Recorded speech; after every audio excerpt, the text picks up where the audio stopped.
There's something that we're forgetting, and that we are forgetting how powerful the Spider-Verse is. Because I'm wondering what their connection still with each other. Because remember, even in the Mirrorverse, when Strange pushed Peter out of his body, the reason why he was still able to move with the box is because his Spider-Verse doesn't interact with the same multiverse or Mirrorverse. The Spider-Verse is something completely different out of that multiverse.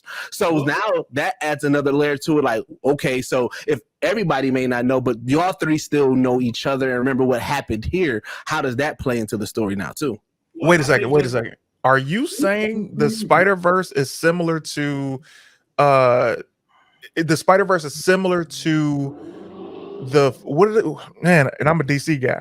It's similar to the Flash's Speed Force. Speed Force, thank you. Yes. That really. Yep, that's because I was racking my brain trying to figure out why was he able, like when Strange pushed him out of his body, he should not have been able to react to that. Right. And he did it so naturally. I thought it was his body. I thought it was. Oh no, it's his body. Yeah, it's the spider. The spider sense. That had nothing to do with his soul. It's the body's reaction. It's the spider sense. Yeah, so but that's what I thought you were going with. Well, it kind of still all ties in. The Spider-Verse, the Spider Sense, all of that, again, and like I said, with Flash and the Speed Force. The Speed Force is like this separate entity that houses so much power and energy, and why the Flash is probably one of the most OP characters in DC that like a lot of people don't realize, because there's so much that he can do with that Speed Force. That's the same thing with the Spider-Verse and the whole like that dimension in the Spider-Verse. The way that when I was reading up on it, that they explained it was like, if you take the main timeline, like, yes, we have that main timeline. We have all these multiverses that branch off. Within the main timeline, there is another alternate universe that's within it that does not operate off of the same wavelength as what happens in the multiverse. So technically, there is this verse that only the people who are tapped into that Spider-Verse can deal with. Again, essentially just like the Speed Force. So now I'm just trying to figure out, how does that play in the storyline? Like, if magic is impacting the multiverse, the Mirrorverse, and everything else that we established, does it also impact the Spider-Verse that same, or is it separate? I think you called it more to, I think the Spider-Verse, I think it's more linked to, like how you said, with their Spidey sense as Venom is with the Hive. Because if you remember when they were looking for Peter, Toby had said, I sensed something. Yeah. And so it's like, how did you sense that from a different universe? So that makes me think there's a lot more depth to this Spidey sense than we really have thought about, outside of him knowing when danger is coming. This may be actually what connects all of them into the multiverse, is their spider sense. Yeah. With that said, please say something, Deon. I'm sorry, because I feel like your internet connection ruined the tempo of the conversation. So you missed so much, and I'm like, damn, I feel bad. I heard. I was listening. All right, cool. Okay, so I think the Marvel this right now is doing way too much right now with the time travel, with the multiverse, the scrolls, the broken absolute points, Loki's timeline. The Spider-Verse is like, y'all shouldn't have given us all this in Phase 5, and now it's like anything can happen, and I hate that. I think they should have broke up these in phases, and it's like let us like savor this, man. Like, don't give us all these options right now. And not to mention, no one talked about Eternals. When that huge, I'm glad you brought that up. I'm glad you brought it up, because we don't want to stay too boggled down into just Spider-Man. So, and I know we got a lot to talk about, and this most definitely probably going to get breaking down into a two-parter. So, speaking of Eternals, I want to go ahead and throw it to CT, because CT, I believe the Eternals was one of the part of your predictions for Marvel's 2022. So, CT, the stage is yours. I appreciate it. Here's what I will say, gentlemen.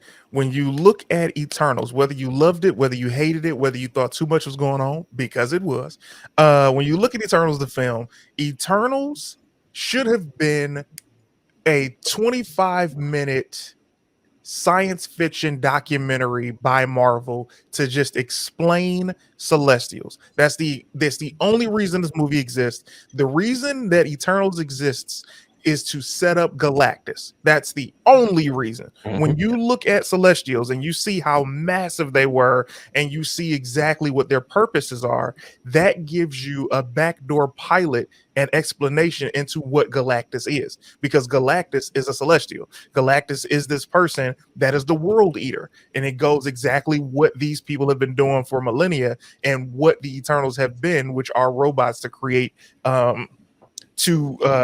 Celestials in order for the planets to be destroyed, right? So, man, that movie was so much. Oh my God, there were so many things in it that he crammed in. I felt those were two things that Marvel missed the mark on, which was the Eternals and What If. However, one of the final episodes of What If seems like it's paying off for the Doctor Strange Multiverse of Madness. But when I look at the predictions, it's to set up Galactus, which will then in turn set up Silver Surfer. It will help show you why the X-Men will make sense in this universe, which is also what Multiverse of Madness will do. Doctor Strange Multiverse of Madness. What this will do is this will fix every single thing that has happened with all of the Fox films as far as X-Men. It will fix everything in terms of the Marvel Cinematic Universe holes. It will literally give you why Kang the Conqueror is so important, because Kang the Conqueror deals with time and timelines, and that goes to Loki. Loki was specifically created to show you all of these things that we'd seen for the past 10 years matter minutely, right? They show you in the first episode when he's trying to get his hands on the Infinity Stones, and they're like, oh yeah, they're paperweights, and he's like, oh yeah, these little things. I'm like, wow. What? The thing I've known for 10 years is just a paperweight. So the first 10 years of Marvel, and this is what we always tell people in comedy, it's like, the reason you see so many comedians do surface level material is because we know as an audience what you can handle, right? There are, like, of course, in New York and LA, people's minds are more open to the possibility of anything because we live on both of these coasts. However, somebody who's in Ohio or somebody that's in Tennessee isn't trying to hear all of these crazy things that people are into. They just want their steak medium or well done, right? So what Marvel had to do for 10 years, and that's why Spider-Man, I'm jumping ahead of myself, that's why the Amazing Spider-Man 2 was so incredible, is because they killed Gwen Stacy. Right now, I didn't agree with this. I didn't even like that part of the movie, but they killed Gwen Stacy, and they were about 6 years too soon in doing this for a theatrical audience. When theatrical audiences want to see a superhero movie, they want to see the hero win. They want to see the hero get the girl. In this movie, they left you on a somber note because that's what happened in the comic books. So what Marvel had to do for 10 years was get you prepared to start it with Iron Man and to end that phase with Iron Man dying, because they're like, what? I'm not ready for this.